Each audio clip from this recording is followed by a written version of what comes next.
Hi and good morning, and thank you for joining us on Facebook. It is wonderful to be part of the celebration this week. I am getting ready to launch my book. As part of the celebrations, my ebook is available for free to download from melizafandel.com. And over the last few days, we've just had a tremendous time with all these amazing people I met through the Unlocking Your Book mentorship. They have been bravely and brilliantly sharing their own experiences with breaking free from strongholds.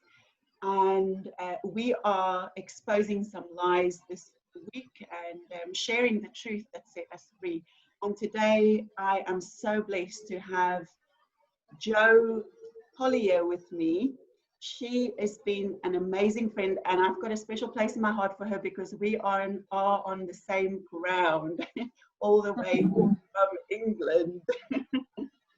So I'm going to ask Jo to introduce herself, tell us a little more about yourself, Jo, and also tell us about the book that you are writing at the minute. Hi, Melissa. Well, thank you so much for having me. Yeah, I agree. We definitely share the same soil, so there's something in that when we're online with everybody else. Yes. It's really nice to have met you, and I'm just so excited for your book. Can't wait to see it. I love the color as well. I just think it's fabulous. The cover is just amazing. Thank you. Yeah, no. So I'm living in the south of England. You're up north, aren't you? Yep. It's very hot here today. You got it hot there? It is. It's quite hot. Yeah. I'm sitting here. A little bit. A bit of We're the not used to this, anointing. are we? Yeah. And so I am actually living in Bath, the city of Bath in the UK. I moved here a couple of years ago, basically on assignment. I felt this is where Father was sending us. So I live here with my teenage daughter Ellen, who is 19, and we are now house sharing with a long-standing friend called Jess, who you've met, haven't you? She's with you in your book. Yes, she has. Yeah, she's fabulous. Creative Jess. Awesome. And so there's the three of us in the house, and I've come with a bit of a vision for building a community here. So that's kind of another story. In the early stages. Yeah. And then the book that I'm writing is just some of what has happened in my life up until now. So just snippets of how the Lord took hold of me. It's called Mind the Gap, and kind of a play on words for those of us in the UK who travel the London Tube. So when you get on the train and the doors switch open, this automated voice says, "Mind the gap," in very English language. And basically, it's talking about, mind the gap is just watch for it. Actually, you can do something about this. Yes. And in the same context, my book is exploring that there was a gap in my relationship with God that I didn't know existed, and how actually as a result of that I had gaps in lots of areas of my life. I had gaps in my ability, gaps in my finances, gaps in my relationships, all these different gaps that God wanted to fill, but actually he wanted to fill them by first filling up the gap between me and him. So that's what my book's about. That sounds so awesome. And you have a Facebook page as well. So I'll put the details in the comments. So if anybody wants to follow you and find out more about your book, they can do that. It's a little bit complicated because I'm just in the throes of changing the page name. So if I send people to my main profile, and then I'll update on there once I get the page change details. Okay, brilliant. That's probably the best way. All right. Awesome. Thank you. So we've been talking this week about breaking free from strongholds and breaking free from the lies that keep you stuck. So can you share with us an example of a mindset or a stronghold that you struggled with and how it affected your life? Sure. So, a mindset and a lie that I was believing was I had no idea that it existed because of how I'd grown up. But basically, I had a lie about God, and I now talk about that as I viewed him as a religious God. So I perceived him as good because I was told he was good. Yes. But then it didn't really match up with how I felt about him in my heart, because I had an understanding of him needing me to try harder, needing me to be more perfect, needing to be accepted to him, and somehow there was always like a fear of his judgment over my life, and this kind of shame thing, you know, well, I'm not perfect, I do mess up, therefore I can't approach you, and no concept of the fact that actually he wanted a two-way conversation with me. So I'd grown up in a great Baptist church here in the Southwest. I got amazing Bible teaching, you know, just honor there. It wasn't that that was a bad thing. And as a child, I gave my life to Jesus about 4 times just to make sure it worked, like you do when you're 5. And I didn't really realize, but I was always tuned in to hearing him and talking to him. And it was so natural at that age that I didn't know I was doing it. But I've now got memories where I realized I had that relationship. And then I lost that as I became sort of a teenager and became religious in my duties towards him, because I thought I had to start working and being this person. So I was very zealous. I did lots of outreach stuff over the years and hated every minute of it. But did it because I'm a good girl, you know. And so I just was like, this something's missing, and then my life fell apart in just at the end of my 20s, turning 30. And yeah, there was a big storm blew up in my household. I was pregnant with our daughter, and my husband was having a crisis. Husband at the time was having a crisis, and I was desperate. And so we were trying to actually fix the marriage, and I went away for kind of a weekend. And while I was there, instead of that becoming a good thing, it became much worse.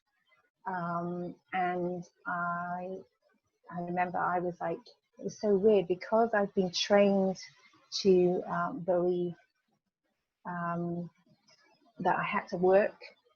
I couldn't just go to him, couldn't just go to Father God for the help. So I was praying things like, send me an angel. Right. I mean, I've never had any angelic encounters, but I pray that rather than go to him. And I was desperate. I ran into the square of Milan. We were away in Italy, and like little makeup streaming down my face, and just desperate. Wow. And I got into the square. I didn't care who was looking. I had no clue what to do. I didn't know anybody there, and I was like, the moment I was just so alone. And this old man came up, and he had a gold tooth, and he was tugging on my arm, and he was going, Bella, Domo, Cafe. And I'm like, oh. But then he took hold of my arm and he started yanking it really hard. And he's going, Libra, Capricorn. And I'm like, what? What? This is not the angel I was asking for, Lord. Like, what is this? And he was basically trying to, so I was like, this is so good. I ran back to the hotel and pulled myself away. And at that point, I think it finally hit, I need God. And I went into the bathroom, I shut the door, and I sat on the side of the bar, and I was just sobbing. And I said, God, I want my dad, because my dad's a lovely dad. And at that minute, I just needed some security. and I heard clearly a voice just in my head, but it was cutting through my own tears. Sit here, child, I'm your heavenly Father. And I felt an embrace around my shoulders, and just the Spirit of God fell on me. And when I came out of the bathroom and I went to sit up in bed, and I thought, I'll just start to pray. He'd obviously touched me, but I hadn't realised. I found I was praying in tongues, which I was taught in the Baptist church wasn't something you did. Yeah. So like now I have a problem. But yeah, so actually he cut through that lie when I cried out in desperation. He's like, look, I've been here all along. I just want to have a relationship with you. Yeah, so that was the beginning of me sitting and learning to hear his voice, and learning that actually I could boldly approach the throne of grace. Yeah, so I've got a couple of scriptures. Can I share those? Yeah. Yeah. Yeah, so Hebrews 4:16 in the Passion Translation, it says, we come freely and boldly to where love is enthroned, to receive mercy's kiss and discover the grace that we urgently need to strengthen us in our time of weakness. And that was literally, he reached in, mercy's kiss reached in, while I'm sat there on the side of that bath crying. And that was my weakest moment. And yet actually there was his strength right there. And also 2 Corinthians 12 says, my grace is always more than enough for you, and my power finds its full expression through your weakness. And so over the years I've begun to realize that actually he uses the weak things of the world to shame the strong, and the foolish things to shame the wise. That actually, you know, Moses, well, they got his words all mixed up, and that was exactly how God wanted it, because it was evident that it was God at work then, and not the man. And so also weaknesses, where we learn that we are not independent, and you know, actually the root of all sin really is just that we believe a lie that we can do things without God. That is the bottom line. And so when you finally come back to, I need you for everything, I'm not going to be independent, I'm not going to be codependent, I'm going to be God dependent. Everything changes. It's so good, Jo. I had I can so relate to that, because just before I had that encounter in the cinema, I had reached that point of saying, I can't do this anymore. I have tried my whole life to be good enough. I have tried my whole life to please God, and I have just hit a wall. I just got to the point where I realized that I can't do it. And you know, it's it's such a powerful place to actually arrive at, because that's the point where God can meet us. And I think, you know, it was literally days before I went into that cinema that I said to my husband, I'm done. You know, I can't do this anymore. I believe God exists. I just don't believe it's possible to approach him, or to get him to pay attention, or to help me. And and it was as I was giving up the reins, so to speak, or giving up my own ability, that I sat and watched that movie, and I saw the face of the Father in the face of King Frederick in the movie Tangled. And I saw the expression on his face, and I realized that God isn't far off, isn't distant, but he's moved. He feels heartbroken. You know, he's a person. You know, he's not just some guy deciding everybody's fate up there in the air. Yeah. And yeah, I've grown up in church as well, and I heard a lot about the goodness of God and the love of God, and I think I believed it in my head, but it just wasn't a reality in my heart. But it's so interesting to me to like listen to everybody's stories and realize that it is when we get to that point of actually experiencing the love of God for ourselves that everything changes, and we can actually receive everything we need. I love that scripture where it says, go boldly before the throne of God. Or when you know how God feels about you, you can go boldly because you know his heart is not to condemn you, it's not to judge you, it's to be good to you. It's to love you. It's to remove all those things that are keeping you bound and to give you more freedom. That's so good. I just love the fact that there's always more to receive and more to discover. There's more freedom to experience and more of God's heart to experience. We can never get to the end of it or to the limit of it. There's always more. Don't you love the way he wants to teach us as well? And like when you're saying, you know, actually after you've let go, I missed actually the 3 weeks before my life fell apart. I prayed a prayer which was on 911. Actually 911 shook me awake. There was something, I knew there was something in it. Was like prophetically I knew it, even though I didn't know I was prophetic. I don't know, anyway. And I was like and so out of my mouth I got down on my knees. I prayed, God, make me real. And it was three weeks later that my life began to fall apart. And I'm like, this wasn't your answer, was it, God? Yeah. Yeah, this is me. Yeah, this is me. But what I was going to say is in that you prayed that prayer, then you go to the cinema and God shows himself through the face of a cartoon king. Like, don't you just love that he is, that's how non-religious he is. Like, he knows that that's going to touch your heart, and that is exactly what you need to see. And I think he's so personable and relational and cutting through everything that we believed. You know, it says mercy. There was so much mercy in coming to me in that moment. And like, I'm asking for everything but him. But he also saw my heart. He knew that actually my heart was for him, but I didn't think I could approach. So he jumped over. Like, he jumped over that gate and kissed me, you know, like, wow, so good.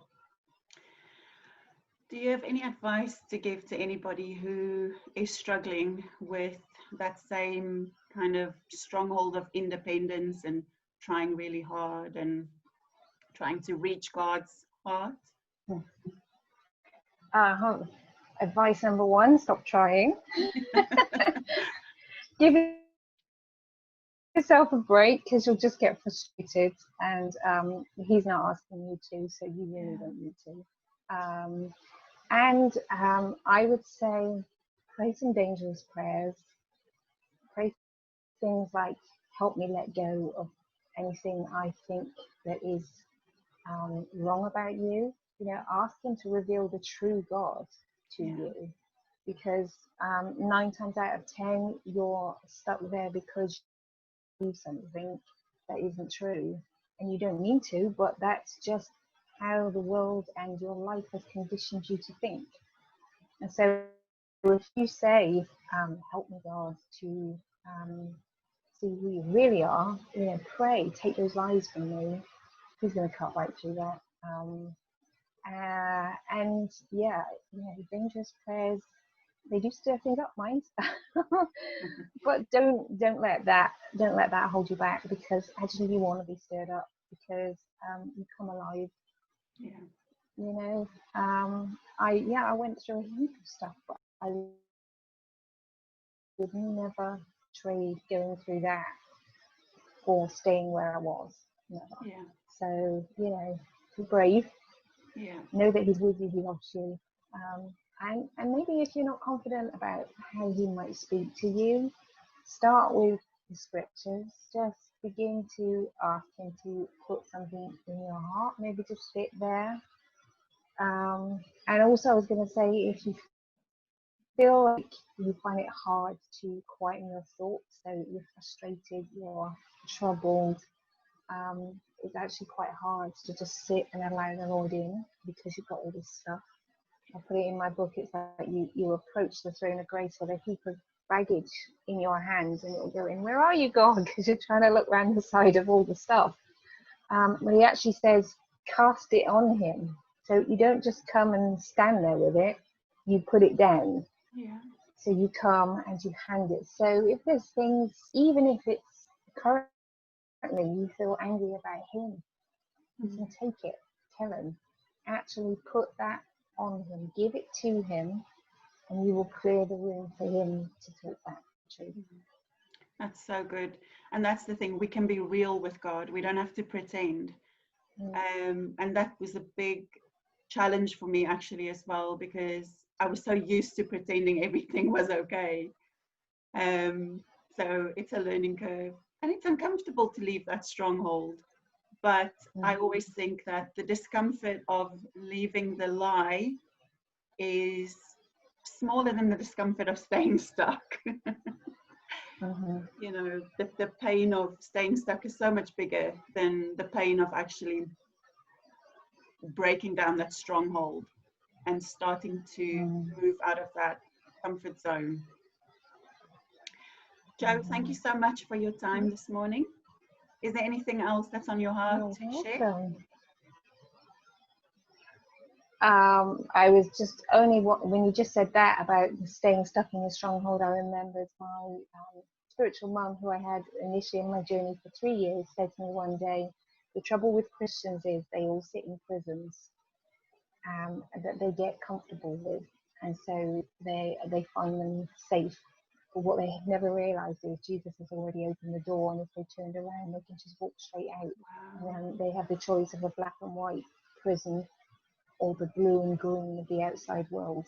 Yeah. It's like, you know, the kind of going into a world of color and freedom and life is scary. It's like, you know, I might get agoraphobic, you know, but it's actually, it's liberating, and it was what we were born to do. So yeah.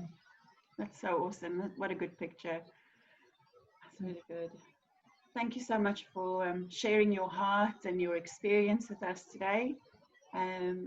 Yeah, and I just want to remind everybody that if you haven't downloaded the ebook, go to melizafandel.com. The ebook is for free, and you can also pre-order my book on my website. Thank you so much, everybody, for joining us. It's wonderful to share this week of celebration with you, and have a wonderful day. God bless. Thanks so much for having me. You're welcome. Thank you.